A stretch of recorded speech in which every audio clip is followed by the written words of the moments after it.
এই কোরআন নাজিল করেন আল্লাহ রাব্বুল আলামিন কোরআনুল কারীমের ভিতরে তার নিজের নামে একটা সূরা নাজিল করলেন। সূরাটার নাম হচ্ছে সূরাতুল আর-রহমান। এই সূরাটা আপনারা পারেন, নাম শুনেছেন। এই আর রহমান, রহমান নাম কার? জোরে আওয়াজ দিয়ে বলেন কার? রহমান নামটি হচ্ছে আল্লাহ পাকের। আল্লাহ রাব্বুল আলামিন সূরাটা এভাবে নাজিল করলেন, প্রথমে তার নিজের পরিচয় তিনি বর্ণনা করলেন, সাথে সাথে কোরআন নাজিলের কথা বললেন। আল্লাহ রাব্বুল আলামিন এভাবে বলছেন, আর রহমানু আল্লামাল কোরআন। জোরে জোরে বলেন আল্লাহু আকবার। এরপর আল্লাহ বলছেন, খালাকাল ইনসানা আল্লামাহুল বায়ান। আল্লাহ পাক বললেন, আমি কোরআন নাজিল করেছি, আমি হচ্ছে রহমান, আমি দয়াবান, আমি মেহেরবান, আমি কোরআন নাজিল করেছি। এরপরে বললেন, আমি মানুষ সৃষ্টি করেছি। সুবহানাল্লাহ। এখন প্রশ্ন হলো, আগে কি কোরআন নাজিল হয়েছে নাকি আগে মানুষ এসেছে? আগে মানুষ এসেছে, কিন্তু এখানে আল্লাহ বলছেন কিসের কথা? কোরআনের কথা। আর রহমান আল্লামাল কোরআন, আমি রহমান অত্যন্ত দয়া করে মানুষের কাছে আমি কোরআন নাজিল করেছি। সুবহানাল্লাহ। এইটা বলার পর আল্লাহ পাক বললেন যে আমি মানুষ সৃষ্টি করেছি। প্রশ্ন হলো, আল্লাহ রাব্বুল আলামিন কোরআন নাজিল করলেন মানুষের কাছে, কোরআন নাজিল করলেন বিশ্ব নবী মুহাম্মদুর রাসূলুল্লাহ সাল্লাল্লাহু আলাইহি ওয়াসাল্লামের কাছে। আজ থেকে প্রায় ১৫০০ বছর আগে। আর মানুষ সৃষ্টি করলেন সে আদি পিতা বাবা আদম আলাইহিস সালাতু ওয়াস সালাম থেকে শুরু করে। কিন্তু কোরআন নাজিলের কথা আল্লাহ আগে বললেন, তারপরে বললেন মানুষ সৃষ্টির কথা। তার মানে আল্লাহ পাক বুঝাতে চাইলেন, ও পৃথিবীর মানুষ শুনে রাখো, তোমার জীবনের চাইতেও, পৃথিবীর সব মানুষের জীবনের চাইতেও আমার কোরআনের মর্যাদা বেশি। কিসের মর্যাদা বেশি? কোরআনের মর্যাদা বেশি। এই জন্য আল্লাহ মানুষ সৃষ্টি করছেন আগে, সেটা আগে না বলে আগে কোরআন নাজিলের কথাই বললেন। সুবহানাল্লাহ। তার মানে হলো পৃথিবীর মানুষকে আল্লাহ বুঝাচ্ছেন, এই কোরআনের সম্মান রক্ষার জন্য, এই কোরআনের শাসন প্রতিষ্ঠার জন্য, এই কোরআনের 500 শরিয়ার বিধান আছে, আয়াত কারীমা আছে, এগুলো দিয়ে সমাজ রাষ্ট্র পরিচালনা করার জন্য মানুষ প্রয়োজনে তার জীবন, মাল, ধন, সম্পদ, জীবন সবকিছু আল্লাহর পথে ব্যয় করে হলেও কোরআনের ইজ্জত সম্মান রক্ষা করতে হবে। ঠিক কিনা? কোরআনের সম্মান রক্ষা করার জন্য প্রয়োজন হলে জীবন দিয়ে হলেও কোরআনের সম্মান রক্ষা করতে হবে। ঠিক কিনা বলেন? আমরা দেখেছি বিগত দিনে অনেক মানুষ কোরআনের বিরুদ্ধে অনেক ষড়যন্ত্র করেছে, করে নাই? করেছে কিনা? কোরআনের বিরুদ্ধে ষড়যন্ত্র করে কেউ টিকে থাকতে পারে? পারে কি কেউ? কোরআনের বিরুদ্ধে যে যাবে সে ধ্বংস হয়ে যাবে। ঠিক কিনা? কোরআনের পক্ষে যে থাকবে আল্লাহ রাব্বুল আলামিন তার ইজ্জত সম্মানকে মানুষের মাথার তাজ বানায় দিবে তাকে। জোরে বলেন ঠিক কিনা? আমরা দেখেছি বিশ্ব নন্দিত মুফাসসির কোরআন আল্লামা দেলাওয়ার হোসেন সাইদি রাহমাহুল্লাহ আলাইহি, আমার বাড়ির পাশে, কাছের মানুষ। আমার বাড়ি থেকে সর্বোচ্চ 15 থেকে 20 মিনিট তার বাড়িতে যেতে লাগবে, কাছাকাছি উনি। কোরআনের সম্মানে আল্লাহ রাব্বুল আলামিন তাকে কত সম্মানিত করেছে। তার মুখে কোরআনুল কারীম শোনার জন্য লক্ষ লক্ষ মানুষ আরামের ঘুম ছেড়ে দিয়ে, চাকরির থেকে ছুটি নিয়ে, ব্যবসা বাণিজ্য বন্ধ করে দিয়ে, হিন্দু, খ্রিস্টান, বৌদ্ধ, মুসলমান সব মিলে কোরআনুল কারীম তার মধুর কণ্ঠে শোনার জন্য সবাই উপস্থিত হয়ে যেতেন। ঠিক কিনা? জীবন বাজি রেখে কোরআনের হক কথাগুলো মানুষের সামনে উপস্থাপন করেছেন, যেটা জালিমরা সহ্য করতে পারে নাই। তারা দেখছে একটা মানুষের মুখে কোরআন শোনার জন্য লক্ষ লক্ষ মানুষ উপস্থিত হয়ে যায়। এই লোকটার লক্ষ্য উদ্দেশ্য হলো রাষ্ট্রে কোরআনের শাসন কায়েম করা, ঠিক কিনা? এটা তারা বুঝতে পারল। কারণ প্রত্যেকটা মাহফিলে, প্রত্যেকটা তাফসীর মাহফিলে বিশ্বনন্দিত মুফাসসির কোরআন তিনি এটা প্রকাশ করতেন মানুষের সামনে, মানুষকে বুঝাতেন যে কোরআন শুধু তেলাওয়াতের জন্য আসে নাই, কোরআন মানুষের জীবনের বিচার ফয়সালা করার জন্যই এসেছে, কোরআন নেতৃত্ব দেওয়ার জন্য এসেছে। কোরআন শুধু তেলাওয়াতের জন্য আসে নাই, ঠিক কিনা? কোরআন সমাজে নেতৃত্ব দিবে, রাষ্ট্রে নেতৃত্ব দিবে। কোরআন মানুষের ব্যক্তি জীবনকে সাজাবে, কোরআন মানুষের পারিবারিক জীবনকে সাজাবে, কোরআন মানুষের সামাজিক জীবনকে সাজাবে। কোরআনুল কারীম এদেশের সংবিধান হবে, যেহেতু বিশ্বের বৃহত্তম দ্বিতীয় মুসলিম দেশ বাংলাদেশ, ঠিক কিনা? এই দেশের শাসন হবে মানুষের তৈরি করা, শয়তানের তৈরি করা। এটা কোনদিন মেনে নেওয়া যায় না, জোরে বলে ঠিক কিনা? বিশ্বনন্দিত মুফাসসির কোরআন তার লক্ষ্য উদ্দেশ্য ছিল এটাই, আল্লাহর কোরআন যেন সমাজে রাষ্ট্রে প্রতিষ্ঠিত হয়ে যায়, কোরআন দিয়ে দেশ পরিচালিত হবে, মানুষ সুখে শান্তিতে বসবাস করবে, মানুষ তার ন্যায্য অধিকার ফিরে পাবে। যখন জালেমেরা বুঝতে পারলো এই লোকটাকে যদি থামায়া দেওয়া না যায়, এই লোকটাকে যদি কোরআনের মঞ্চ থেকে সরায়া দেওয়া না যায়, তাহলে এই লোকটার ডাকে যদি বিপ্লব তৈরি হয়, ওই বিপ্লবে আমাদেরকে বাসায় ইন্ডিয়া নিয়ে যাবে, আর কোরআনের সমাজ কায়েম হলে আমাদের সমস্ত খাওয়া দাওয়া বন্ধ হয়ে যাবে, ঠিক কিনা বলেন? এই জন্যই কোরআনের পাখিকে ধরে জেলখানায় ঢুকাই দিল, নির্যাতন করলো, নিপীড়ন করলো, প্রস্তাব দিল, প্রস্তাবকে ডিনাই করার পর একটার পর একটা মামলায় নিল, রিমান্ডে নিল, নির্যাতন করলো, ফাঁসির রায় দিল, সর্বশেষ বিষ প্রয়োগের মাধ্যমে তারে শহীদ করে দিয়েছে।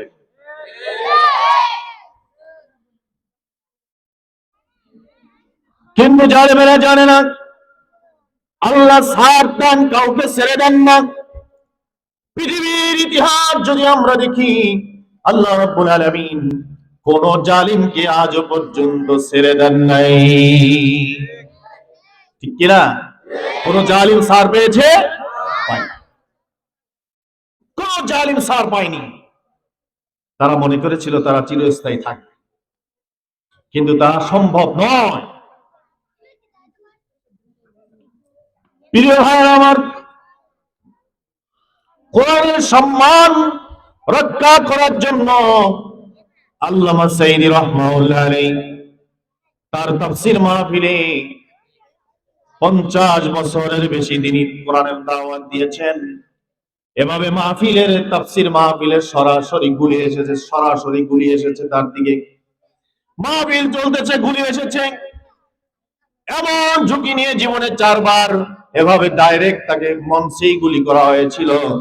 আল্লাহ রাব্বুল আলামিন যাকে রাখেন, পৃথিবীর কোন শক্তি তাকে মারতে পারে না।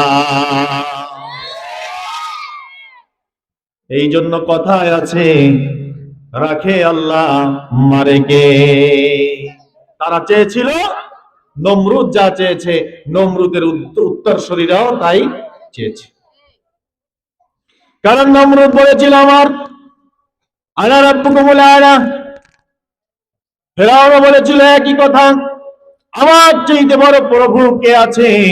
আমি তোমার চাইলে মানুষ হত্যা করি, বাঁচায়া দেয়, আবার মানুষকে বাঁচায়া দেয়, আবার মানুষকে মেরে ফেলি, এই ক্ষমতা তো আমার আছে।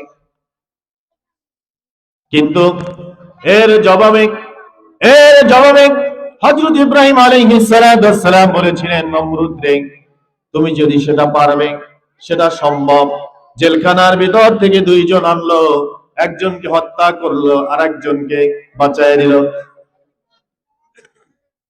ইব্রাহিম আলাইহিস সালাম তাকে প্রশ্ন করলেন, এটা তো ঠিক আছে দেখলাম, তাহলে তুমি যদি প্রভু হয়ে থাকো, সমস্ত ক্ষমতার উৎস যদি তুমি হয়ে থাকো, তাহলে তুমি যদি পারো, তাহলে আকাশের সূর্যটাকে তুমি পূর্ব দিগন্ত থেকে না উঠাইয়া পশ্চিম দিগন্ত থেকে পুরো সূর্যটা একটু উঠাইয়া দেখা।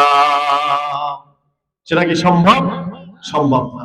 তিনি হেরে গেলেন, পারেন নাই।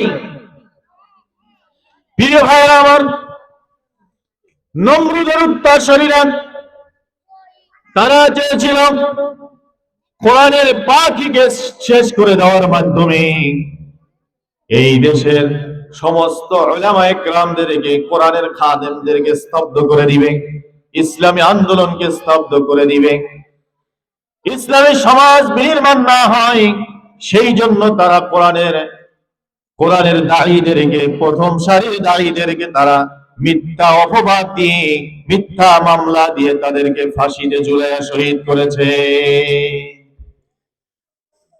আমার ভাইজান, সব কিছু করা সম্ভব, কিন্তু সফলতার মাপকাঠি, চাবিকাঠি কেবলমাত্র আল্লাহ রাব্বুল আলামিনের হাতে।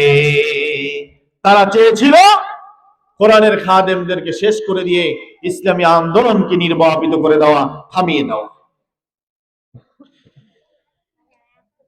আল্লাহ রাব্বুল আলামিন কোরআনুল কারীমের ভিতরে জালিমদের সাথে চ্যালেঞ্জ করে বলেছেন, ইউরিদুনা লিইউতফিউ নূরাল্লাহি বিআফওয়াহিহিম ওয়াল্লাহু মুতিম্মু নূরিহি ওয়ালাউ কারিহাল কাফিরুন।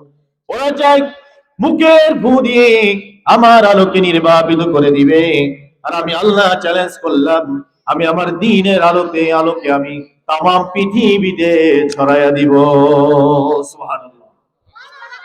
আসলে কি মুখের ফু দিয়ে দ্বীনের আলোকে নির্বাপিত করা যায়? যায় না, অসম্ভব। আমরা যারা এই প্যান্ডেলে উপস্থিত আছি, সবাই মিলে যদি চাই আকাশের সূর্যটার দিকে ফু দিয়ে একটু আলো কমায়া দিব, এটা কি সম্ভব? কথা বলেন, সম্ভব কিনা?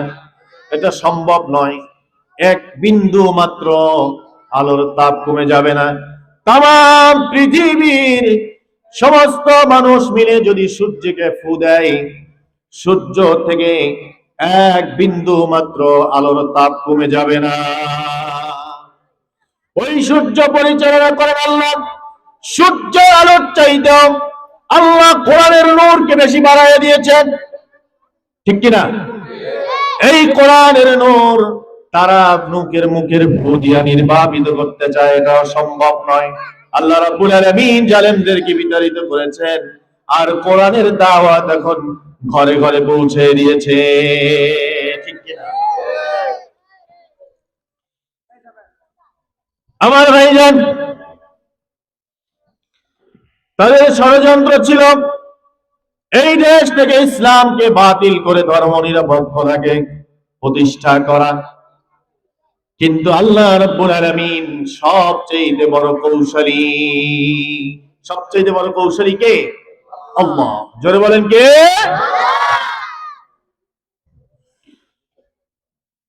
এটা তো আজকে নতুন ষড়যন্ত্র নয়, এর আগেও অনেক ষড়যন্ত্র নবী রাসূলদের জন্য, নবী রাসূলদের বিরুদ্ধে হয়েছে। মাত্র দুইজন নবী ছাড়া, আদম আলাইহিস সালাতু ওয়াস সালাম আর হযরত সুলাইমান আলাইহিস সালাতু ওয়াস সালাম ব্যতিরেকে সমস্ত নবী রাসূলদের উপরই তারা নির্যাতন নিপীড়ন করেছে, ঠিক কিনা? একটা আয়াত কোরআনের, একটা আয়াত আল্লাহ রাব্বুল আলামিনের একটা নির্দেশনাই মুসলমানদের ভিতরে, নবীর অনুসারীদের ভিতরে বিপ্লব তৈরি করে দিয়েছিল। সে আয়াতটা কি? আল্লাহ রাব্বুল আলামিন কোরআনুল কারীমের ভিতরে বলেছেন, আমি সমস্ত নবী রাসূলদেরকে এক নির্দেশনা দিয়েছি, তারা যেন সবাই আমার গোলামি করে। আল্লাহ পাক বললেন, ওয়ালাকাদ বা'আসনা ফি কুল্লি উম্মাতির রাসূলা আন ইউবুদুল্লাহ ওয়াজতানিবুত তাগুত। আমি সমস্ত নবী রাসূলদেরকে এই নির্দেশনা দিয়েছি তারা যেন এক আল্লাহর ইবাদত করে। কার ইবাদত? জোরে বলেন, কার ইবাদত? গোলামি হবে কার? আল্লাহ। আল্লাহ ছাড়া কারো গোলামি হতে, এক আল্লাহর গোলামি হবে। আর আনি আবুদুল্লাহ ওয়াজতানিবুত তাগুত, তাগুতকে অস্বীকার করো, তাগুতকে লাথি মেরে বিদায় করে দাও। যখনই এই আয়াত নাজিল হলো, এই আয়াতের মাধ্যমে বোঝা গেল এই একটি আয়াত আল্লাহর গোলামি দাসত্বের দিকে যখনই নবী রাসূলরা আহ্বান করেছেন, যখনই বলেছেন লা ইলাহা ইল্লাল্লাহ, যখনই বলেছেন লা ইলাহা ইল্লাল্লাহ, এক বিপ্লব তৈরি হয়ে গেল। অনুসারীরা লা ইলাহা ইল্লাল্লাহর উপরে প্রতিষ্ঠিত হয়ে গেল, দাওয়াত দিতে শুরু করলো। আর কাফের মুশরিকেরা ক্ষিপ্ত হতে শুরু করলো। তারা ক্ষিপ্ত হয়ে নবী রাসূল এবং তার অনুসারীদেরকে নির্যাতন নিপীড়ন করতে শুরু করেছে। এভাবে করে অনেক নবী রাসূলকে হত্যা করেছে। এমনকি তাম পৃথিবীর সমস্ত নবী রাসূলদের শ্রেষ্ঠ নবী, শ্রেষ্ঠ রাসূল, নবী কুলের সর্দার, গোটা মানব কুলের সর্দার, বিশ্ব নবী জনাবে মুহাম্মদুর রাসূলুল্লাহ সাল্লাল্লাহু আলাইহি ওয়াসাল্লামকে তারা নির্যাতন করেছেন, তার উপরে ষড়যন্ত্র করেছেন, এমনকি তাকে মারতে চেয়েছেন, তাকে জেলখানার ভিতরে তারা আটকায় রাখতে চেয়েছেন। আল্লাহ নবীকে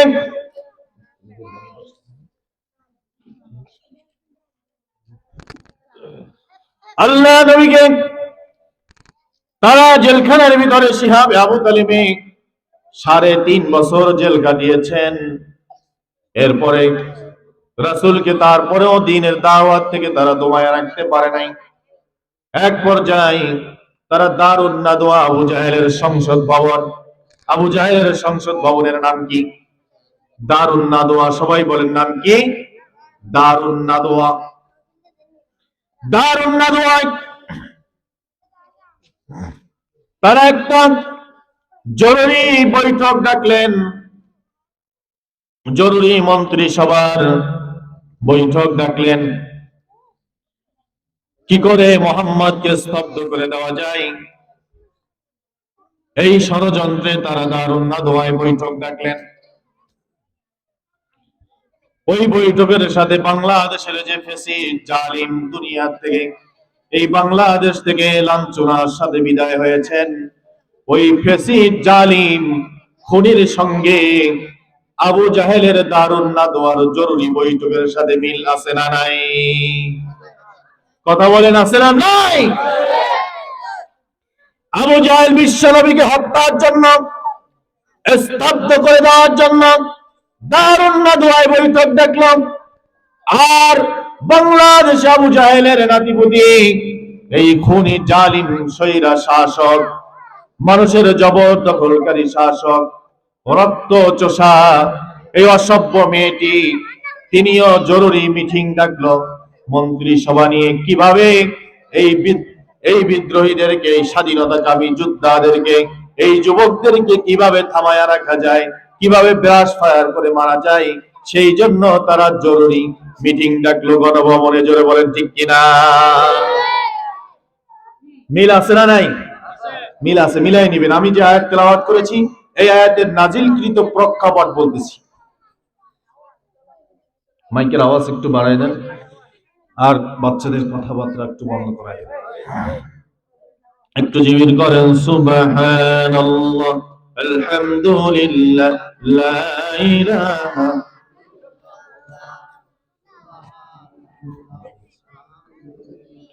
লা ইলাহা ইল্লাল্লাহ। জোরে সুবহানাল্লাহ, আলহামদুলিল্লাহ, লা ইলাহা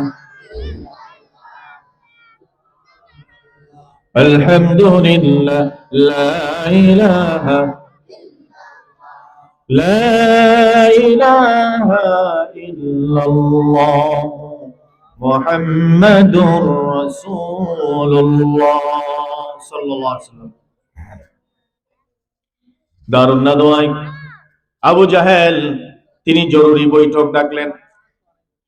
কি করে মুহাম্মদ সাল্লাল্লাহু আলাইহি ওয়াসাল্লামকে স্তব্ধ করে দেওয়া যায়, দ্বীনের আলো কিভাবে নির্বাপিত করে দেওয়া যায়, তারা জানলো, চিন্তা করলো একমাত্র মুহাম্মদকে স্তব্ধ করা ছাড়া ইসলাম প্রতিষ্ঠা থামানো যাবে না।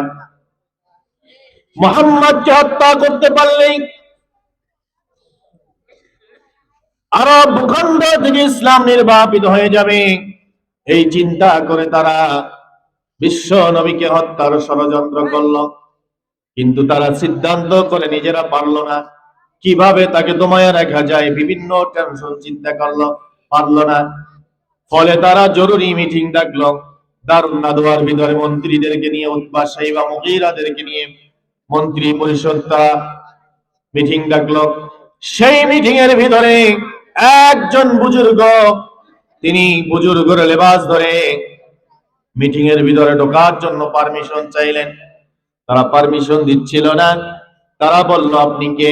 তিনি বললেন, আমি তোমাদের শুভাকাঙ্ক্ষী, তোমাদেরকে আমি সুন্দর সুন্দর পরামর্শ দেব কি করে মুহাম্মদকে শেষ করে দেওয়া যায়।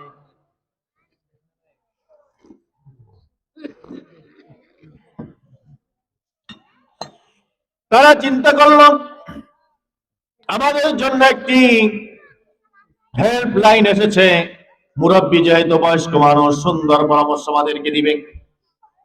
তারা তাকে সেই অনুষ্ঠানে, সেই জরুরি বৈঠকে তাদেরকে স্থান দিলেন। আমার ভাইজান, প্রেক্ষাপটের সঙ্গে মিলায়া নিবেন, বাংলাদেশে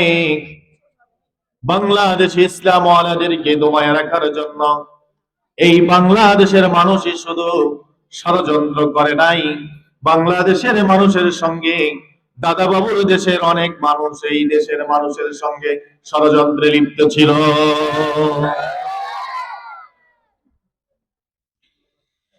প্রিয় ভাইয়ের আমার, ওই মুরব্বীর নাম, ওই মুরব্বী ছিল হলো ইবলিস। স্বয়ং ইবলিস নিজে দারুন নাদওয়ায় প্রবেশ করলেন। সেখানে প্রস্তাব আসলো, কোরআনুল কারীমের ভিতরে আল্লাহ রাব্বুল আলামিন সেই কথাটা সূরা আনফালের ভিতরে আল্লাহ রাব্বুল আলামিন তিনি নাজিল করে দিয়ে আল্লাহ পাক জাতিকে জানায় দিলেন। আল্লাহ রাব্বুল আলামিন বললেন, ওয়াইয ইয়ামকুরু বিকাল্লাযীনা কাফারু লিয়ুসবিতুকা আও ইয়াকতুলুকা আও ইয়াখরুজুকা ওয়া ইয়ামকুরুনা ওয়া ইয়ামকুরুল্লাহ আল্লাহু খায়রুল মাকিরিন। জোরে বলে আল্লাহু আকবার। কথা কার? জোরে বলেন, কথা কার? আল্লাহ রাব্বুল আলামিন বলেন, স্মরণ করো সেই সময়ের কথা যখন তোমাদেরকে হত্যা করার জন্য ইসলাম এবং ইসলাম আর ইসলামের আলোকে নির্বাপিত করে দেওয়ার জন্য আবু জাহেল এবং তার চেলা মুন্ডাদেরকে নিয়ে দারুন নাদওয়ায় বৈঠকে বসলেন। প্রথম প্রস্তাব হলো লিউসবিতুকা, প্রথম প্রস্তাব হলো বিশ্বনবী মুহাম্মদুর রাসূলুল্লাহ সাল্লাল্লাহু আলাইহি ওয়াসাল্লামকে জেলখানার ভিতরে আটকায় দিবে। প্রথম প্রস্তাব কি? নবীজিকে জেলখানায় ঢুকায় দেবে।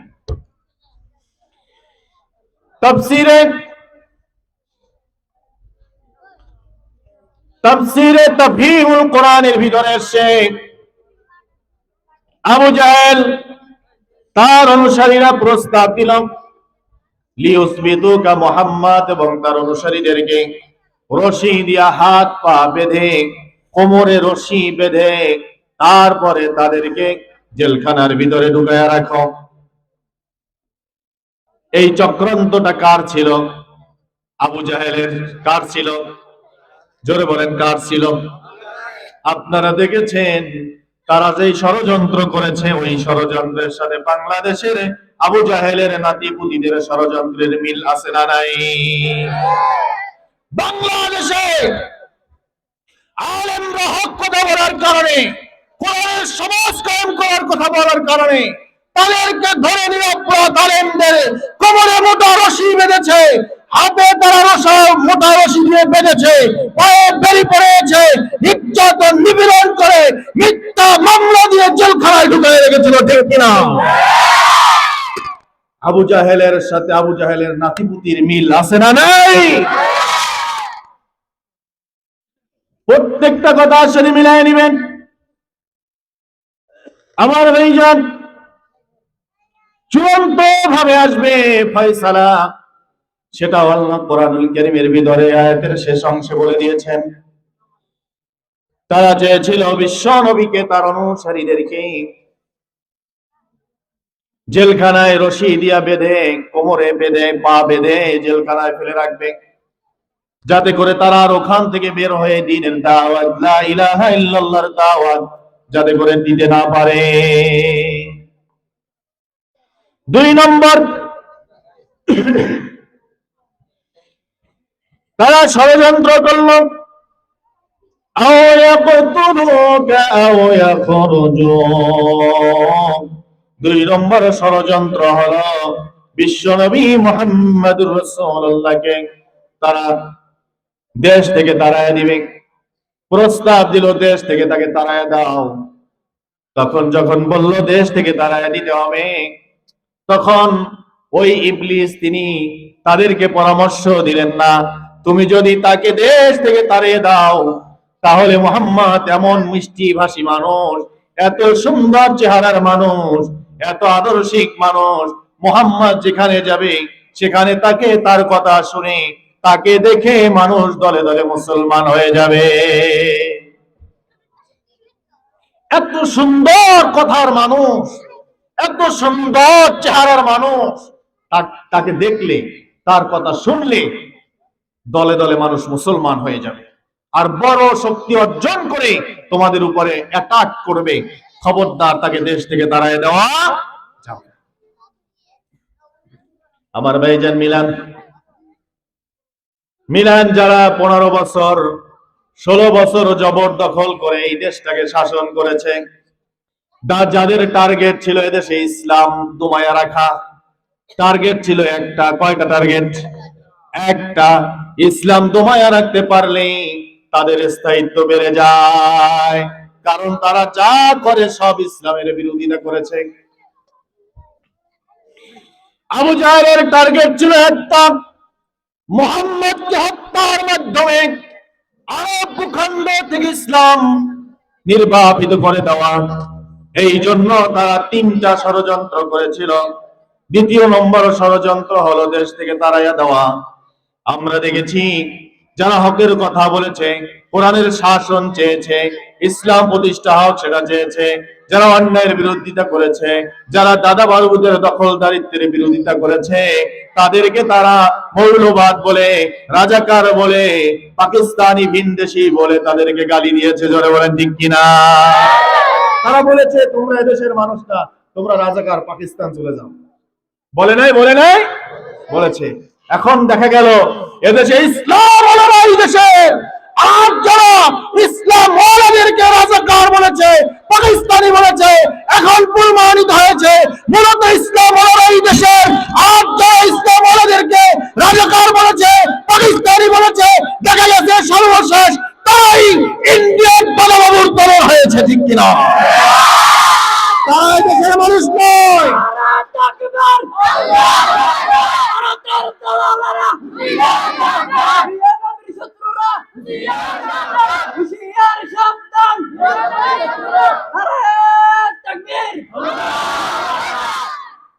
সম্মানিত ভাইয়ের আমার, গভীর মনোযোগ দিয়ে শুনবেন। আমি কিন্তু কোরআনের তাফসীর করছি। কোরআনের তাফসীরের সিস্টেমটা হলো নাজিরের প্রেক্ষাপট সময়ের সাথে বর্তমান প্রেক্ষাপটের সময়ের কি মিল আর অমিল আছে। এটা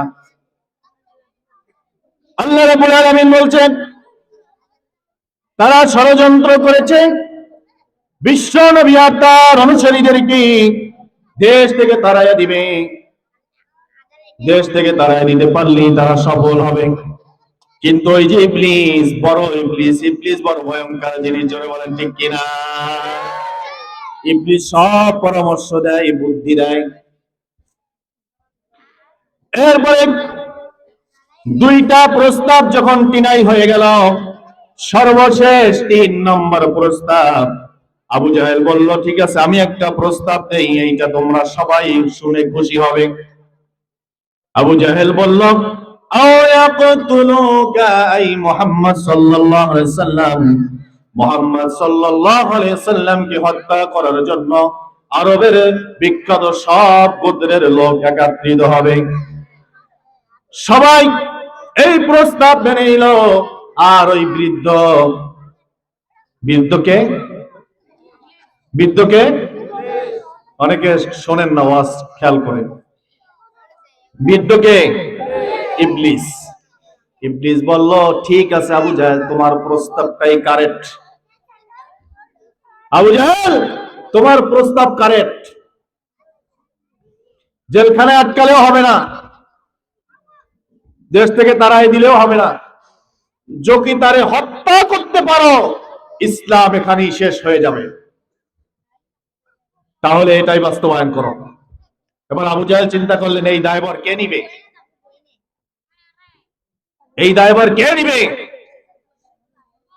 প্রস্তাব দিল যে সব গোত্রের এক একজন আসবে, সবচাইতে শক্তিশালী টকবগে যুবক, যারা তরবারি চালানের ট্রেনিং আছে, এরকম এক একজন যুবক এক এক গোত্র থেকে আসবে। মুহাম্মদ সাল্লাল্লাহু আলাইহি সাল্লামের ঘরের চারপাশে তারা অবস্থান নিবে, এবং যখনই সে ফজরের নামাজের জন্য বের হবে, তার উপরে হামলা করে তাকে হত্যা করবে। কিন্তু এই খবর কেউ জানে না। এই খবরে কে জানেন? জোরে বলেন কে? আল্লাহ এখনো আছে না নাই? আল্লাহ রাব্বুল আলামিন ওহী নাজিল করে দিলেন বিশ্ব নবীর কাছে। হযরতে জিবরাইল আমিন চলে আসলেন, বললেন, ইয়া রাসূলুল্লাহি, খবরদার, শত্রু আপনার ঘরের চারপাশে দাঁড়িয়ে গেছে, আপনি বের হবেন না, আপনি বের হলেই মাত্র আপনাকে কিন্তু হত্যা করে ফেলবে। এই অবস্থায় আপনি বের হবেন না, আল্লাহর নির্দেশের অপেক্ষা করেন, আল্লাহ আপনাকে পার করে নেবেন। সুবহানাল্লাহ। কোরআনুল কারীম আল্লাহ রাব্বুল আলামিন বললেন, ওই সময়ের কথা স্মরণ করো যখন নাকি মুহাম্মদ সাল্লাল্লাহু আলাইহি সাল্লামকে হত্যার ষড়যন্ত্র করেছিল। তাদের টার্গেট ছিল একটাই, মুহাম্মদকে হত্যা করতে পারলে ইসলাম এ পর্যন্ত শেষ হয়ে যাবে। এই টার্গেট নিয়ে বিশ্ব নবীকে হত্যার ষড়যন্ত্র করেছিল। আমার ভাইজান, ওই আবু জাহেলের উত্তরসূরিরা বাংলাদেশে যারা আছেন, তারা ইবলিসের পরামর্শ নিয়ে, অর্থাৎ দাদা বাবুদের পরামর্শ নিয়ে, তারা এদেশের শীর্ষস্থানীয় আলেমদেরকে হত্যার মাধ্যমে ইসলামী আন্দোলনকে তারা স্তব্ধ করে দিতে চেয়েছিল। জোরে বলেন ঠিক কিনা? তারা চেয়েছিল এই দেশের ইসলামী স্কলার, সারা পৃথিবীর কোটি কোটি মানুষের হৃদয়ের স্পন্দন, বিশ্ব নন্দিত মুফাসসিরে কোরআন আল্লামা সাইদি রাহমাহুল্লাহ আলাইহিকে শহীদ করে দিলে, মিথ্যাবাদ দিয়ে তাকে যদি ফাঁসিতে ঝুলানো যায়, তাহলে কোরআনের ব্যাখ্যা বিশ্লেষণ নিয়ে ময়দানে আর কেউ আসার সাহস পাবে না। অথচ এর বিরুদ্ধে আল্লাহ রাব্বুল আলামিন অনেক বড় কৌশল এঁকেছেন। জোরে বলেন ঠিক কিনা? আর একটা সাইদিকে আটক করে জেলখানায় ঢুকিয়েছিল, কিন্তু হাজারো সাইদির উত্তরসূরি, সাইদির সন্তানেরা জীবনের ঝুঁকি নিয়ে ময়দানে তারা ঝাঁপিয়ে পড়েছে। জোরে বলেন ঠিক কিনা? প্রিয় ভাইরা আমার, রাসূল করিম সাল্লাল্লাহু আলাইহি সাল্লামের বিরুদ্ধে তারা ষড়যন্ত্র করেছিল, যেরকম বাংলাদেশেও ইসলামকে স্তব্ধ করে দেওয়ার জন্য এই জালেমেরা, দাদা বাবুর অনুসারীরা, রায়ের দালালেরা, ইসলামের দালালেরা একইভাবে আলেমদেরকে হত্যার মাধ্যমে ইসলামকে নির্বাপিত করে দেওয়ার ষড়যন্ত্র করেছিল। কিন্তু তারা জানে না এদেশের মানুষ তার জীবনের চাইতেও কোরআনকে বেশি ভালোবাসে। ঠিক কিনা? কোরআনের জন্য আপনারা জীবন দিতে রাজি আছেন? কারা কারা রাজি? দু হাত তুলে দেখায়। একটা স্লোগান দেন, নারায়ে তাকবীর।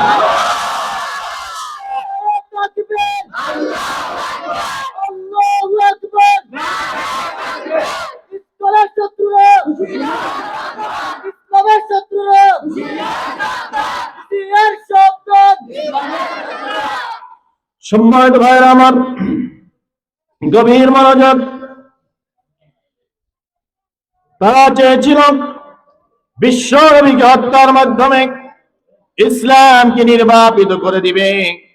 আর ঠিক একই পদ্ধতিতে আবু জাহেলের অনুসারীরা তারাও চেয়েছিল বাংলাদেশে ইসলামী স্কলারদেরকে শেষ করে দেওয়ার মাধ্যমে ইসলামী আন্দোলনকে তারা স্তব্ধ করে দিতে পারবে। কিন্তু দেখা গেল একটা ইসলামী স্কলার একটা মারলে শতটা ইসলাম রক্ষার জন্য রেডি হয়ে যায়।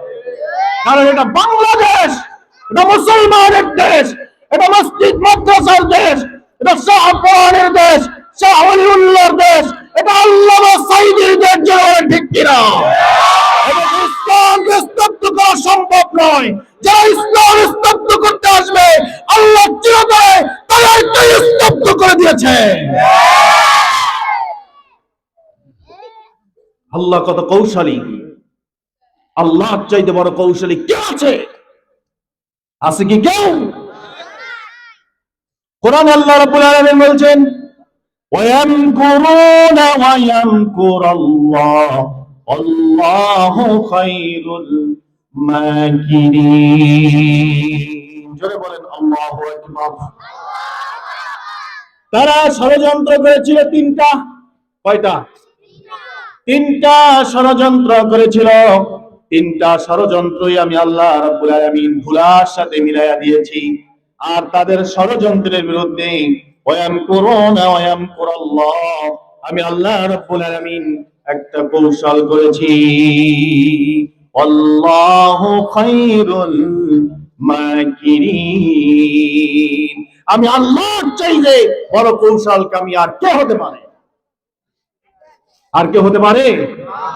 আল্লাহই সবচেয়ে বড় কৌশলকামী। তারা চেয়েছিল চিরস্থায়ী ভাবে 41, তারপরে 81, তারপরে যতদিন পারে ততদিন এই দেশ শাসন করবে, কোরআনের বিরুদ্ধে আইন পাশ করবে।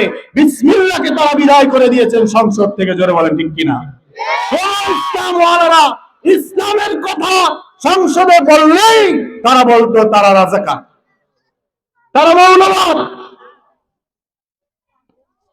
মুসলমানদেরকে মৌলবাদী বলে গালি দিয়েছে। যেখানে কোরআন পেয়েছে, হাদিস পেয়েছে, কোরআন হাদিসকে তারা জিহাদের বই বলে চালিয়ে দিয়েছে। জোরে বলেন ঠিক কিনা? জিহাদ হচ্ছে মুসলমানদের একটা, মুসলমানিত্ব রক্ষা করার জন্য মূল হাতিয়ার হচ্ছে জিহাদ। মুসলমানিত্ব রক্ষা করার মূল হাতিয়ার কি? জোরে বলেন কি? জিহাদ। আমি বলে থাকি, পানির থেকে মাছ উত্তোলন করলে মাছ যেমন বাঁচে না, মুসলমানদেরকে জিহাদ থেকে বিরত থাকলে মুসলমানের ঈমানও তেমন বাঁচে না। মুসলমান মার খায় পৃথিবীতে কেন? এই জিহাদকে তারা জঙ্গিবাদী মনে করেছে, জিহাদকে তারা সন্ত্রাসী মনে করেছে। অথচ জিহাদ করে মুসলমানেরা কাফেরদের হৃদয়ে তার আগুন ধরিয়ে দিয়েছিল, কাফেরদেরকে পরাজিত করেছিল। আজকে সেই মুসলমানদেরকে জিহাদের জঙ্গিবাদীর সাথে মিলাইয়া দিয়ে মুসলমানদেরকে জঙ্গিবাদ বলে জিহাদ আখ্যা দিয়ে তাদেরকে মিথ্যা অপবাদ দিয়ে জেলে ঢুকাইয়া তারপরে এই দেশ থেকে ইসলামকে শেষ করে দেওয়ার ষড়যন্ত্র করেছে। জিহাদ আর জঙ্গিবাদ কি এক জিনিস? না। এই দেশে যারা অধিকার আদায়ের জন্য আন্দোলন করেছে, তাদেরকে যারা নিরপরাধ যুবকদেরকে, ছাত্রদেরকে যারা গুলি করে করে মেরেছে, অত্যাচার নির্যাতন করেছে, মূলত তারাই জঙ্গিবাদী। জোরে বলেন ঠিক কিনা? আর যারা ইসলামের জন্য, দেশের জন্য লড়াই করেছে, সবাই জিহাদ করেছে, জিহাদ ফি সাবিলিল্লাহর সাথে সবাই শরীক হয়েছে। যারা শাহাদাত বরণ করেছে আল্লাহ তাদেরকে গ্যারান্টি দিয়েছেন, তাদের জন্য আল্লাহ রাব্বুল আলামিন উত্তম রিজিকের ব্যবস্থা করেছেন। কেউই মৃত্যুবরণ করে নাই, সবাই জীবিত। জোরে বলেন আল্লাহু আকবার। শহীদরা কি? শহীদরা কি? আল্লাহ ডাইরেক্ট বলেছেন কোরআনে, খবরদার কোন শহীদকে তোমরা মৃত্যু বলো না। শহীদের মর্যাদা কত বেশি, কারণ তারাই শহীদ হয় যাদের ভিতরে, অন্তরের ভিতরে পূর্ণ পূর্ণ ঈমান রয়েছে। তারা কোনো কিছুকে পরোয়া করে না, তারা কেবলমাত্র আল্লাহ কি পরোয়া করে। জোরে বলেন ঠিক কিনা? যাদের হৃদয়ে আছে আল্লাহর ভয়, তারা কবু পথ ভুলে যায় না। ঠিক কিনা? যাদের হৃদয়ে আছে আল্লাহর ভয়, তারা কবু পথ ভুলে যায় না। আল্লাহর প্রেম ছাড়া এই দুনিয়ায় কারো কাছে কোনো কিছু চায় না। রাতের আধারে যারা সেজদাতে হয়, দু চোখের অশ্রুতে নদী যেন বয়। ছলনা হাতছানি যতই আসুক, পিছনে ফিরেও তাকায় না। যাদের হৃদয় আছে আল্লাহর ভয়, তারা কবু পথ ভুলে যায় না। আল্লাহর প্রেম ছাড়া এই দুনিয়ায় কারো কাছে কোনো কিছু চায় না। দিন কায়েমের পথে যারা অবিচল, তারা হলো আল্লাহর প্রিয়জন। বাতিলের কাছে যারা হার মানে না, সংগ্রাম করে যায় মরণ। হেরার আলোতে যার হৃদয় রঙিন, হাতে আর কোরআনের বিক্ত সঙ্গীন। হেরার আলোতে যার হৃদয় রঙিন, হাতে আর কোরআনের বিক্ত সঙ্গীন। সত্যের পথে যারা নিবেদিত প্রাণ, শত্রুকে কভু ভয় পায় না। শত্রুকে কভু ভয় পায় না। যাদের হৃদয়ে আছে আল্লাহর ভয়, তারা কভু পথ ভুলে যায় না। যদি বলেন ঠিক কিনা? আল্লাহর ভয় হৃদয় আছে, আছে।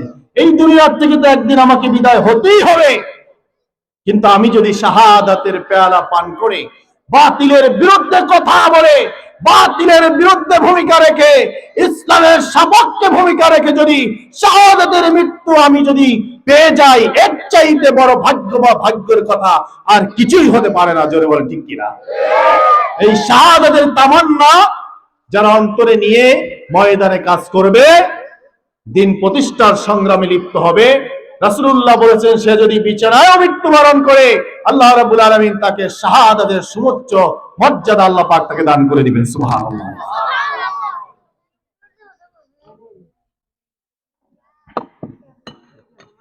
সম্মানিত ভাইরা আমার,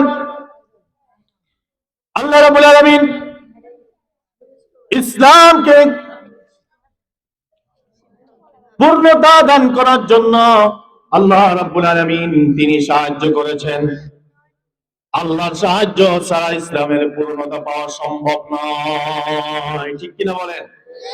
পৃথিবীতে আপনারা দেখবেন কত মানুষ মানুষকে হত্যা করেছে, যত মানুষ মানুষকে হত্যা করেছে, যত শাসকরা মানুষ হত্যা করেছে, সব শয়তানের তৈরি করা মতবাদকে প্রতিষ্ঠা রাখার জন্য ইসলাম ওয়ালাদেরকে, মুসলমানদেরকে তারা হত্যা করেছে। যদি বলেন ঠিক কিনা?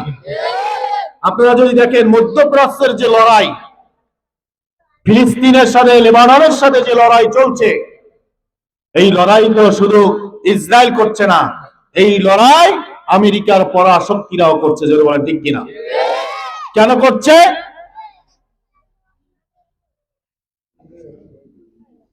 হামাস যোদ্ধারা চাচ্ছে তাদের দেশে দেশ স্বাধীন হোক এবং সেই স্বাধীনতার সাথে সাথে সেই দেশে ইসলামের সমস্ত শরিয়াত, সমস্ত আইন কানুন বাস্তবায়ন হোক, এটাই তাদের মূল লক্ষ্য উদ্দেশ্য।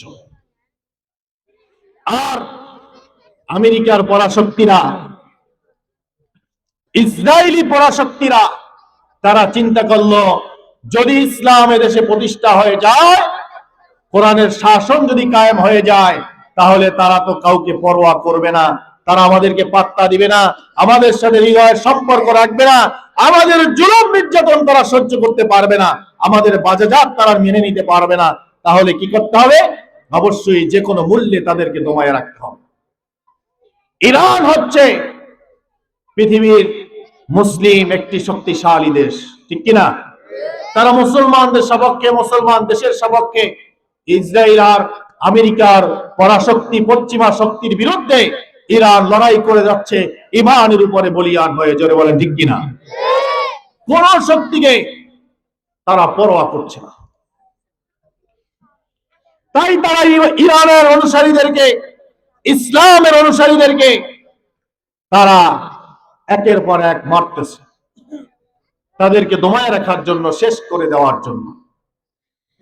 ভারত দেখতেছে, দিল্লি দেখতেছে যে বাংলাদেশে 92% মুসলমান আছে, লক্ষ লক্ষ মসজিদ আছে, লক্ষ লক্ষ মাদ্রাসা আছে, অসংখ্য আলেম ওলামা রয়েছে। এদেশের মানুষ তার নিজের সন্তান, পরিবার, বাবা মা, ধন সম্পদ, আত্মীয় স্বজন, নিজের জীবনের চাইতে ইসলামকে বেশি ভালোবাসে। ওই দেশে কোরআনের শাসন কায়েম হলে আমাদের আর তারা প্রভুত্ব মেনে নিবে না, ঠিক কিনা? এই জন্য তারা একের পর এক ষড়যন্ত্র করে যাচ্ছে বাংলাদেশের বিরুদ্ধে। এতদিন র দিয়ে ষড়যন্ত্র করেছে, এখন ইসকন দিয়ে ষড়যন্ত্র করতেছে, ঠিক কিনা? ইসকনের মাধ্যমে এদেশকে একটা উত্তাপ পরিস্থিতি সৃষ্টি করে এদেশে আবার ওই যে আপনাদের প্রধানমন্ত্রী, বিনা ভোটের প্রধানমন্ত্রী, জালেম, আলেমদের দুশ্মন, ইসলামের দুশ্মন, কোরআনের দুশ্মন, ঠিক কিনা? দেশের দুশ্মন। তোমার জায়গা তো ওখানে। পবিত্র ভূমিতে অপবিত্র জিনিসের স্থান পাওয়া সম্ভব নয়। ওলিয়া উলিয়ার দেশ, মসজিদ মাদ্রাসার দেশ জবরদখল করে দেশে থাকা সম্ভব নয়। ওখানে বসে বসে ষড়যন্ত্র করছে, চট করে ঢুকে পারবে বলছে না?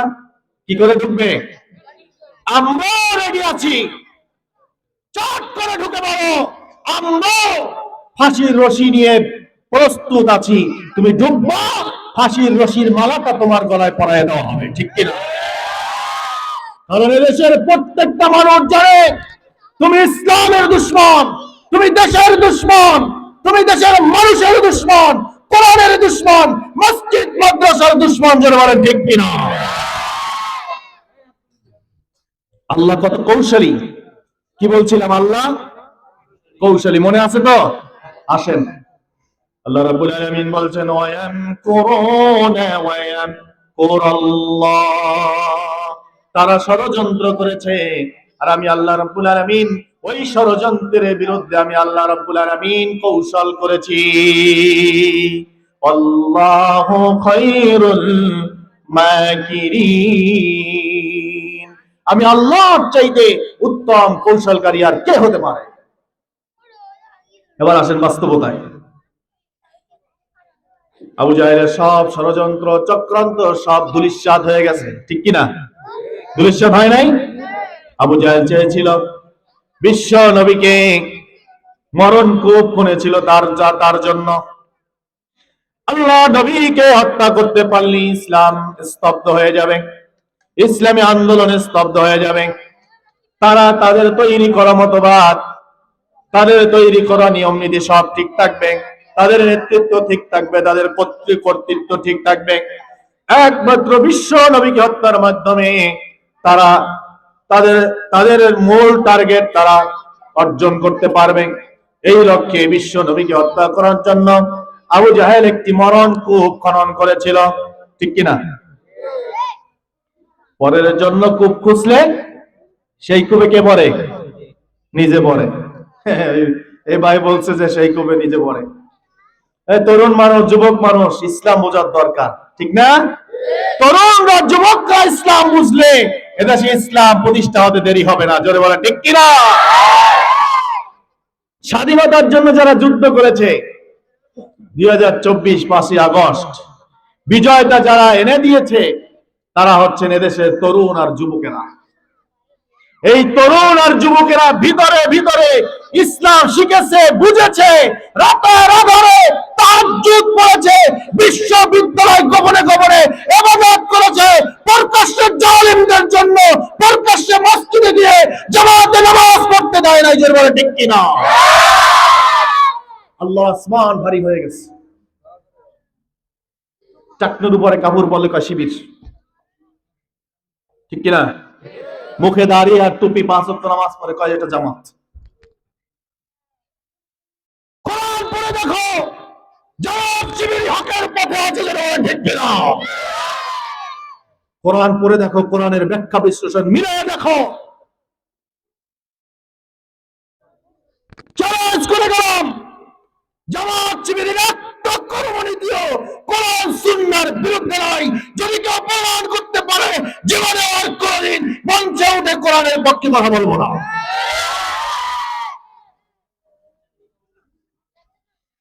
প্রমাণ হয়ে গেছে দেশের মানুষের কাছে, স্পষ্ট হয়ে গেছে এদেশের মানুষের কাছে আর কিছু গোপন নয়। এটা কিন্তু তারাও জানতো। ওই যে 96-তে তারা কিছু সময় জামাত শিবিরের সাথে মিল ছিল, মিলে তারা দেখেছে যে তাদের সব কিছু কোরআন সুন্নাহ ভিত্তিক। তার মানে তারা কোরআন সুন্নাহর সাথে এমন ভাবে তাদের অন্তরের মিল হয়েছে, কোন কর্মেই তাদেরকে কোরআন সুন্নাহ থেকে ফিরাইয়া রাখা সম্ভব হবে না। এই জন্য বিভিন্ন সিস্টেমে এমন কোন সিস্টেম নাই যা তারা বাস্তবায়ন করার চেষ্টা করে নাই। আমার ভাইজান, আবু জাহেল তাদের নেতা, আবু জাহেলের উত্তরসূরিরা আবু জাহেলের মতো ষড়যন্ত্র করেছে। আবু জাহেল বিশ্ব নবীকে হত্যার মাধ্যমে ইসলাম স্তব্ধ করতে চেয়েছে, তাই তার জন্য মরণ কূপ খনন করেছে। এমন ভাবে কিতাবের ভিতরে এসছে, ভালো করে শুনবেন, এমন করে মরণ কূপ খনন করেছে, বিশ্ব নবী মুহাম্মদ রাসূলুল্লাহ সাল্লাল্লাহু আলাইহি ওয়াসাল্লাম বের হলেই মাত্র, ওই রাস্তা দিয়ে গেলেই মাত্র সে ওই কূপের ভিতরে পড়ে যাবে, বুঝতে পারবে না।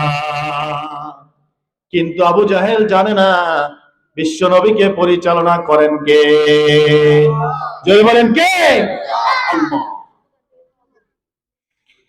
মরণ কূপ খনন করলাম, এমন ভাবে সুন্দর করে রেখে দিল যাতে করে কেউ বুঝতে না পারে। এবার কিতাবের ভিতরে এসছে, আবু জাহেল খবর পাঠালো মুহাম্মদকে সাল্লাল্লাহু আলাইহি সাল্লাম, তাকে গিয়ে বলো তোমার চাচা খুব অসুস্থ, তোমাকে দেখতে চায়। আবু জাহেল জানে মুহাম্মদ নরম হৃদয়ের মানুষ, অত্যন্ত মায়াবী, তাই যখনই কোন মানুষের অসুস্থতার কথা শুনতেন, কাফের হোক মুশরিক হোক যাই হোক না কেন, মুহাম্মদ সাল্লাল্লাহু আলাইহি সাল্লাম তাকে দেখার জন্য, খোঁজ খবর নেওয়ার জন্য চলে যেতেন। যখনই সে শুনবে তখনই সে এসে যাবে। আসার পথে সে মরণ কূপের ভিতরে পড়ে যাবে, উঠতে পারবে না, তাকে ওখানেই দাফন করে দেওয়া হবে। আর তাকে যদি ওখানেই দাফন করে দিতে পারি, ইসলাম এ পর্যন্ত স্তব্ধ হয়ে যাবে।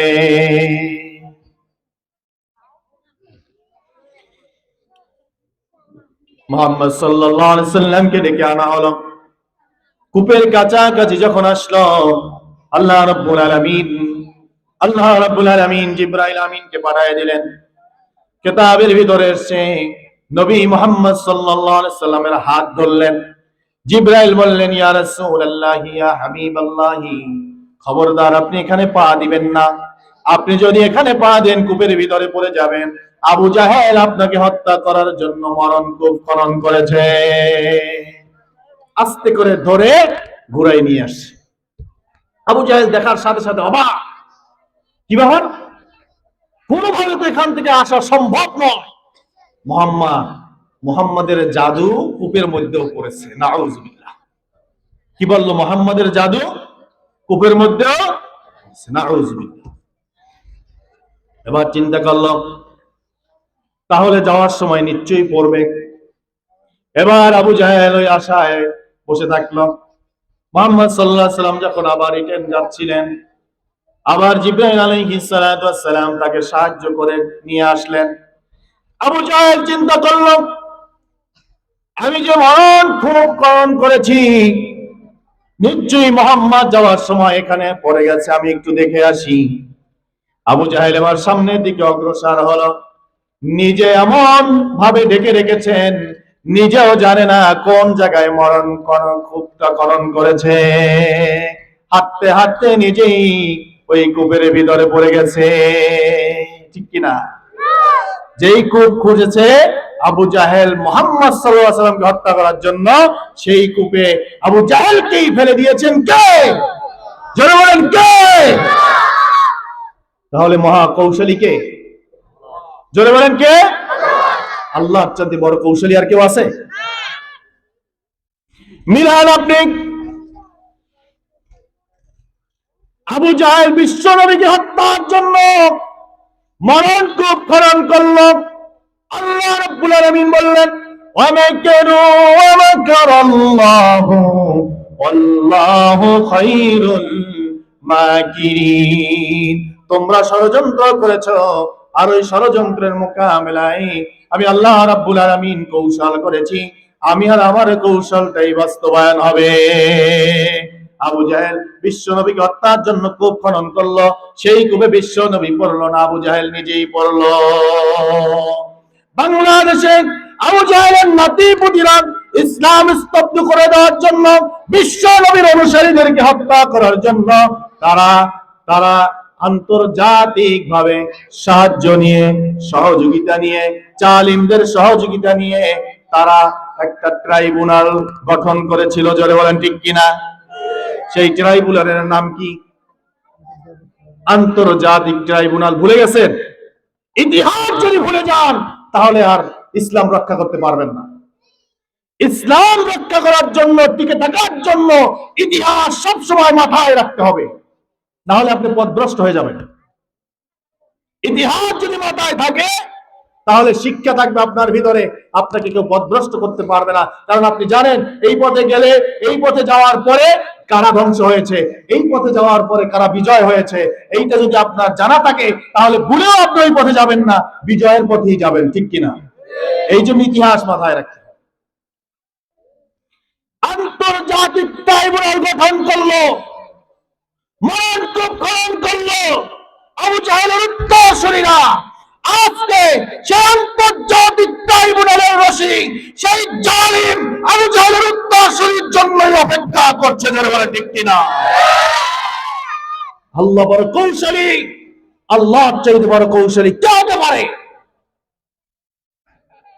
এখন একটার পর একটা হাজার হাজার মানুষ তারা হত্যা করেছে, ঠিক কিনা?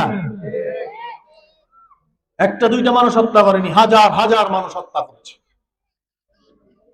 এদের বিচারের জন্য, আসল বিচারের জন্য কিয়ামতের মাঠ রয়েছে। কি রয়েছে? পরকাল রয়েছে। পরকালের দিন ছোট না বড়? কথা বলে না। বড় না ছোট? বড়। কিরকম বড়? শেষ আছে? শেষ নাই। তাম পৃথিবী ভরা আসমান পর্যন্ত যদি এই পৃথিবীকে সরিষা দিয়ে পরিপূর্ণ করে দেওয়া হয়, আর আসমান থেকে একটা পাখি যদি এসে ৭০,০০০ বছর পরে একটা একটা দানা নিয়ে যায়, আবার ৭০,০০০ বছর পরে এসে একটা দানা নেয়, এভাবে করে করে তাম পৃথিবীর সব সরিষার দানাগুলো শেষ হয়ে যেতে পারে, কিন্তু পরকালের দিনের শুরু আছে, কোনো শেষ হবে না।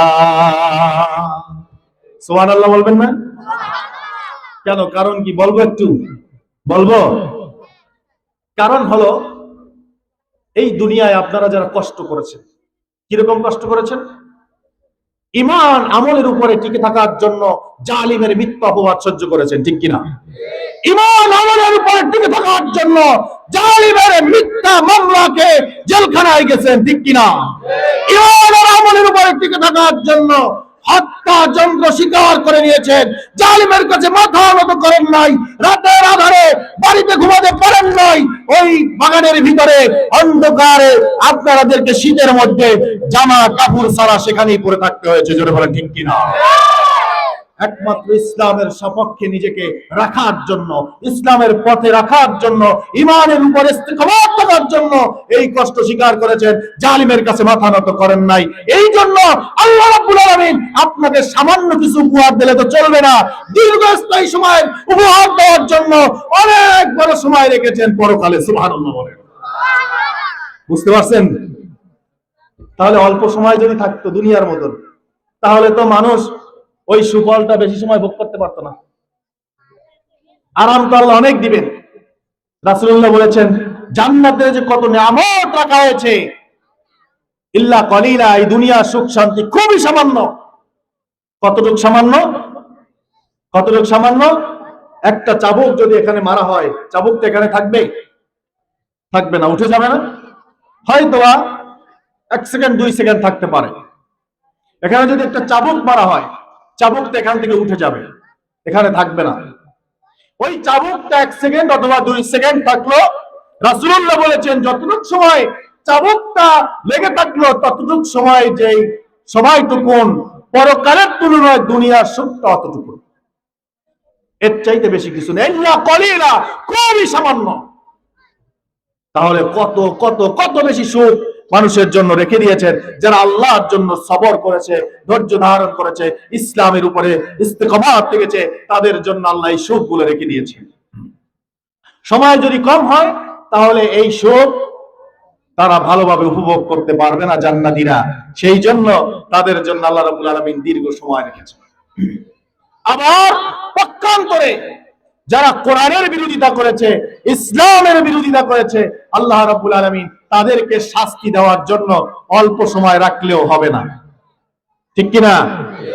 যদি অল্প সময় রাখলে হয়, তাহলে মনে করেন এই ফ্যাসিস্ট জালিমেরা বাংলাদেশে হাজার হাজার মানুষ হত্যা করেছে, করে নাই? করেছে। এখন তাদের বিচার যদি হয় যে তাদেরকে ফাঁসি দেওয়া হবে, অথবা যে কোনো সিস্টেমে তাদের বিচার যদি হয় হত্যা করা হবে, তাহলে এই যে 1581 জন যোদ্ধাকে, সৈনিককে তারা হত্যা করলো এই দ্বিতীয় স্বাধীনতার সময়, 1581 জন হত্যার বিচার যদি করেন, তাহলে কি সবার বিচার হবে? সবার বিচার করা হবে? কয়টার বিচারে ফাঁসি যথেষ্ট? একটার বিচারেই তার ফাঁসি। কারণ হত্যার বদলে কি? হত্যার বদলে কি? হত্যা। তাহলে একজনের বিচারই তার হত্যা, তার বিচার, তার ফাঁসি যথেষ্ট। তাহলে আরো বাকি থাকে কত? 1580 জন বাকি থাকে না? তাহলে 1580 জনের বিচার কে করবে? কিয়ামতের দিন আল্লাহ রাব্বুল আলামিন আর কোনো মৃত্যু দিবেন না। তখন একটা একটা একটা করে বিচার করার জন্য এত লম্বা সময়ের প্রয়োজন আছে না নাই? প্রিয় ভাইরা, আল্লাহ রাব্বুল আলামিন এই জন্য পরকালের সেই বড় সময় রেখে দিয়েছে। জান্নাতীদের জন্য সুসংবাদ আর কাফেরদের জন্য দুঃসংবাদ। বলতেছিলাম আল্লাহ রাব্বুল আলামিন তিনি অত্যন্ত কৌশলী। আল্লাহ চান এদেশে ইসলাম কায়েম হোক, আল্লাহ চান এদেশে ইসলাম প্রতিষ্ঠা হোক। আর মুশরিকরা, জালিমরা, বেঈমানরা চেয়েছে এদেশে যেন ইসলাম কায়েম না হতে পারে। ঠিক কিনা? এই ষড়যন্ত্রে তারা মেতে উঠেছিল, কিন্তু যেই মরণকূপ ইসলাম ওয়ালাদের জন্য খুবই ছিল, সেই মরণ কূপে তারাই পড়েছে। তারা সেই মরণ কূপে পড়ে আজকে ধ্বংসের মুখে পড়ে গেছে। এমন অবস্থা হয়েছে, পালাবার জন্য তিনি, মানুষ তো পালাবার জন্য একটু প্রস্তুতি নেয়, সেই প্রস্তুতিটাও নিতে পারে নাই। জোরে বলেন ঠিক কিনা? আল্লাহ সেই সময়টা দেন নাই। কারণ আল্লাহ যাকে ধরেন, আল্লাহর হাত থেকে ছিনাইয়া নেওয়ার ক্ষমতা কারো। ইন্না বাতশা রাব্বিকা লাশাদীদ। এর চাইতে বড় শক্ত কথা কি হতে পারে? ইন্না বাতশা রাব্বিকা লাশাদীদ, আল্লাহর পাকড়াও বড় মারাত্মক। আল্লাহর পাকড়াও থেকে বাঁচতে পারে এমন কেউ হতে পারে না।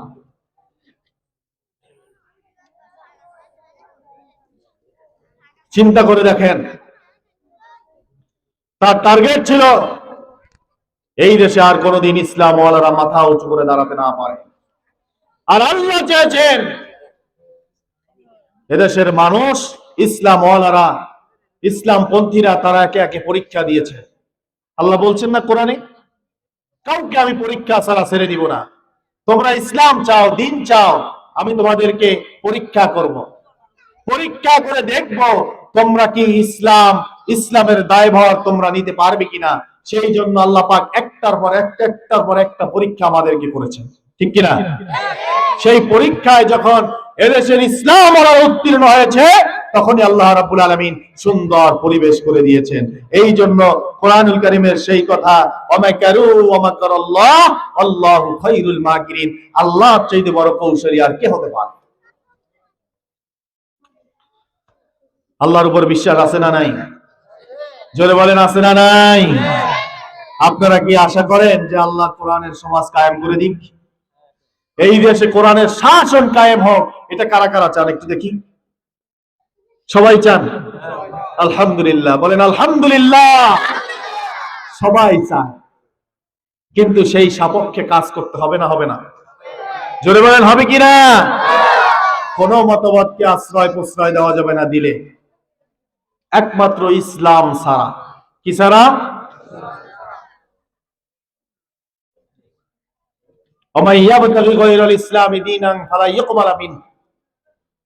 আল্লাহ রাব্বুল আলামিন বলছেন, ইসলাম বাদ দিয়ে অন্য কোন মতবাদ, কোন মতাদর্শ, কোন নিয়ম নীতি, কোন পদ্ধতি আমি আল্লাহ গ্রহণ করব না।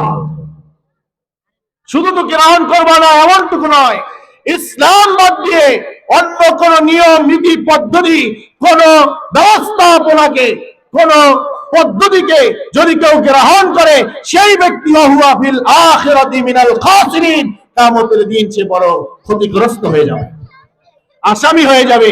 অর্থাৎ ক্ষতির এক অর্থ হচ্ছে ডাইরেক্ট সে জাহান্নামে নিক্ষিপ্ত হবে।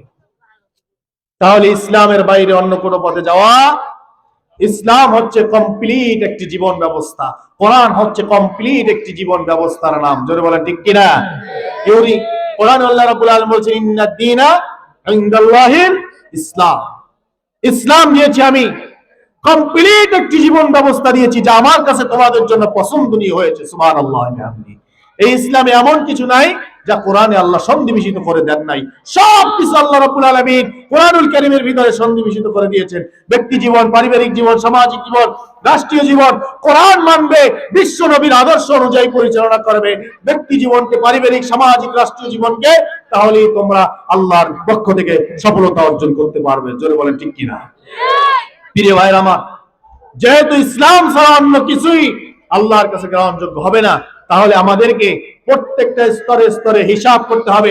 আমি যে দল করি, যেই মতের দিকে দৌড়াই, যেই মানুষের পিছনে দৌড়াই, ওই মানুষ ইসলামওয়ালা কিনা, ওই মানুষ নামাজি কিনা, ওই মানুষ নামাজের পথে দাওয়াত দেয় কিনা, ওই মানুষ ইসলামের কথা বলে কিনা, ওই মানুষ কোরআনের শাসন চায় কিনা, সেইটা আগে বুঝে শুনে ওই নেতার পিছনে দৌড়তে হবে, ঠিক কিনা বলেন?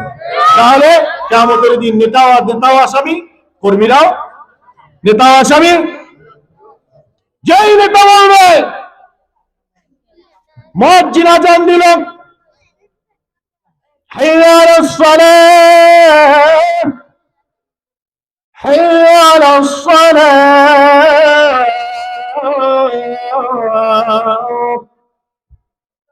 মুয়াজ্জিন যখনই বলল নামাজের দিকে আসো, নেতাই বলবে এখানেই বক্তৃতা শেষ, কর্মীরা সব নামাজের জন্য রেডি হয়ে যাও। ওই নেতার পিছনে প্রত্যেকটা মুসলমানকে দৌড়াতে হবে। যদি তা সম্ভব হয় তাহলে ইসলাম কায়েম হয়ে যাবে, ঠিক কিনা? যে উদ্যোগটা আপনারা নিয়েছেন, মাশাআল্লাহ, সুন্দর উদ্যোগ, একটা আশ্চর্য ধরনের উদ্যোগ আপনারা নিয়েছেন। এই উদ্যোগটা শুরু হয়েছিল দেখেছিলাম আমরা তুরস্কের প্রেসিডেন্টের দোকান, তিনি নিজে এত বড় একটি দেশের প্রেসিডেন্ট হয়ে এরকম ছোট ছোট বাচ্চাদেরকে তিনি নিজে পুরস্কার দিয়েছিলেন, ঠিক না? আমরা দেখেছি। আবার সেই দেশে বাচ্চারা এসে মসজিদে নামাজ পড়বে, কোন মুসল্লি তাদেরকে ধাপড় দিতে পারে না, বকা দিতে পারে না, বের করে দিতে পারে না। এটা রাসূলের আদর্শ নয়। আমাদের দেশে দেখবেন সমস্যা আছে কিছু। কি সমস্যা? যে মসজিদে গেলে কিছু মুরব্বী আছে, বাচ্চাদেরকে দেখলে অতিষ্ঠ হয়ে যায়, রাগ হয়ে যায়, কথা বললে বিরক্ত বোধ করে। আরে ভাই, আপনি মারা গেলে, আপনি ইন্তেকাল করলে এই বাচ্চারা সারা, এরাই তো ভবিষ্যৎ। মসজিদ কে কে পরিচালনা করবে? মসজিদে মুসল্লি কোথা থেকে আসবে? ট্রেনিংটা তো আপনার দেওয়ার কথা ছিল, আপনি কেন মসজিদ থেকে বাচ্চাদেরকে দূরে দেন? হাদিসের ভিতরে আছে বিশ্ব নবী, তাম পৃথিবীর নেতা, গোটা মানব কুলের নেতা, সমস্ত নবী কুলের সরদার বিশ্ব নবী মুহাম্মদুর রাসূলুল্লাহ, সবাই বলেন সাল্লাল্লাহু আলাইহি সাল্লাম। তিনি একবার সিজদা থেকে উঠছিলেন না। সাহাবীরা সন্দেহ করলো, কি হলো কি হলো, অনেক টাইম হয়ে গেছে, সিজদায় পড়ে আছেন নামাজের মধ্যে, জামাতের মধ্যে। তিনি কতক্ষণ পর উঠলেন, তারপরে নামাজ শেষ করলেন, সালাম ফিরিয়ে দিলেন। তিনি সাহাবীদেরকে উদ্দেশ্য করে বললেন, ও আমার সাহাবীরা, হয়তোবা তোমরা বিরক্ত বোধ করেছ, আমি অনেক সময় সিজদায় থেকেছি, তার কারণ হলো আমার নাতি হুসাইন এসে আমার ঘাড়ের উপরে বসে গেছে। যতক্ষণ হুসাইন না সরছে ততক্ষণ তো আমি উঠতে পারি না। সুবহানাল্লাহ বলবেন না? বিশ্বনবী মুহাম্মদ সাল্লাল্লাহু আলাইহি সাল্লাম তিনি নামাজের সময় এতটা ধৈর্য ধারণ করেছেন। নামাজের সময় বাচ্চারা ডিস্টার্ব করলে, তার নাতিরা ডিস্টার্ব করলে তিনি রাগান্বিত হন নাই। কারণ এই মসজিদ পরিচালনা করবে ভবিষ্যৎ প্রজন্ম, সেই ভবিষ্যৎ প্রজন্মদেরকে মসজিদমুখী করতে হবে। মসজিদ যদি মুখী যদি না করে, তাহলে মসজিদগুলো খালি হয়ে যাবে, বাজার ভরাট হয়ে যাবে, খারাপ জায়গা প্রতিষ্ঠা হবে, আর মসজিদ খালি হয়ে যাবে। আল্লাহর গজব আসতে দেরি হবে না। জোরে বলেন ঠিক কিনা? এই জন্য আমি বলবো, আজকের যে আয়োজন, 5 ওয়াক্ত নামাজ জামাতে পড়লে পুরস্কার বিতরণ, মাশাআল্লাহ, মুসল্লিদেরকেও পুরস্কার দিয়েছে। আলহামদুলিল্লাহ, আলহামদুলিল্লাহ বলে। বাংলাদেশের প্রত্যেকটি ওয়ার্ডে ওয়ার্ডে, প্রত্যেকটি গ্রামে গ্রামে যদি এই নিয়ম চালু হয়ে যায়, এদেশের মানুষ ইসলামওয়ালা, এদেশের মানুষ কোরআনওয়ালা, এদেশের মানুষ তারা নবীর সুন্নাতওয়ালা, এদেশের মানুষ থেকে ইসলাম ছিনিয়ে নিতে পারে এমন শক্তি কারো থাকবে না। জোরে বলেন ঠিক কিনা?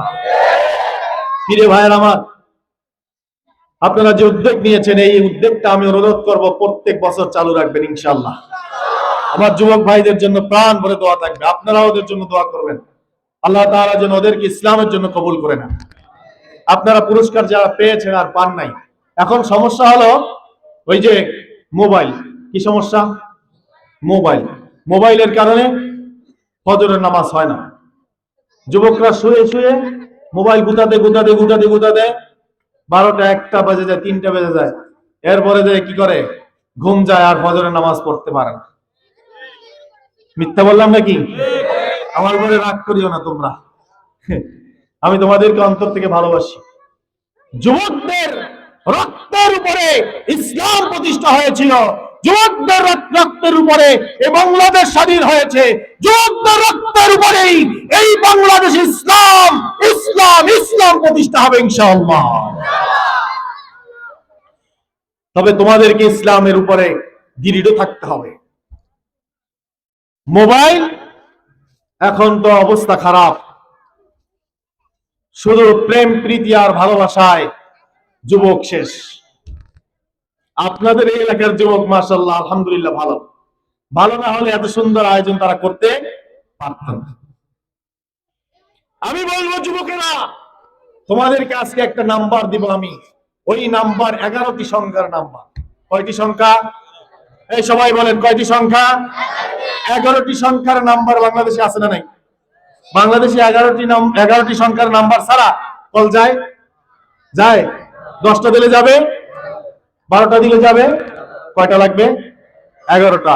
আর আমিও 11টা সংখ্যার নাম্বার দিব, ওই নাম্বারে দৈনিক 5 বার কল করবা, তোমার সাথে আল্লাহর সাথে একটা প্রেম ভালোবাসার সম্পর্ক হয়ে যাবে। দিব তো? নাম্বার দিব? তাহলে নাম্বার উঠাও। 22 কি নাম্বার? এই সবাই মুখস্থ করেন। 22 442 কয়টা হলো? কেমনে 4টে? 22 আর 442 5টা হয়েছে না?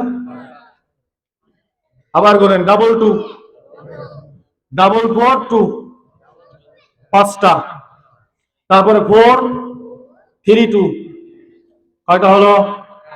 8টা, তারপরে 423 কয়টা হলো? 11টা। এই 11টা নাম্বারে দৈনিক 5 বার কল মারবা, ঠিক আছে? ফজরের নামাজে ঘুম থেকে আরামের ঘুম সেরে উঠে 22 কয়টু? 2 রাকাত। 2 রাকাত কয় রাকাত? 4 রাকাত। জোহরের নামাজের সময় 4 রাকাত সুন্নাত, 4 রাকাত ফরজ, 2 রাকাত সুন্নাত, 442, ঠিক আছে? আবার আসরের সময় 4, মাগরিবের সময় 32, ঠিক আছে? এশার সময় 423, 4 রাকাত ফরজ, 2 রাকাত সুন্নাত, 3 রাকাত বেতের। 11 সংখ্যার নাম্বার, ঠিক আছে? এই 11 সংখ্যার নাম্বার প্রত্যেকদিন 5 বার টিপবা আর কল লাগাবা। টাইম মতন মুয়াজ্জিন ডাকার সাথে সাথে সব কাজ বন্ধ, মোবাইল বন্ধ, ব্যবসা বাণিজ্য কাজ কাম সব বন্ধ, 5 ওয়াক্ত নামাজ সঠিকভাবে পড়ো। আল্লাহর সাথে তোমার সাথে হৃদয়ের একটা কানেকশন, ভালোবাসা তৈরি হবে। ওই ভালোবাসা দুনিয়ার কোনো ভালোবাসার সাথে অ্যাডজাস্ট হবে না। জোরে বলে ঠিক কিনা? পালন করা যাবে তো ইনশাআল্লাহ? যাবে ইনশাআল্লাহ? ইনশাআল্লাহ যদি যায় তাহলে এই এলাকার উপরে আল্লাহর রহমত অঝরে বৃষ্টি ঝরার মতো বর্ষিত হবে ইনশাআল্লাহ। আল্লাহ তাআলা আমাদের সকলকে সেই তৌফিক দান করুক। সকলে বলি আমিন। ওয়া মা তাওফীক ইল্লা বিল্লাহ। আসসালামু আলাইকুম ওয়া রাহমাতুল্লাহ।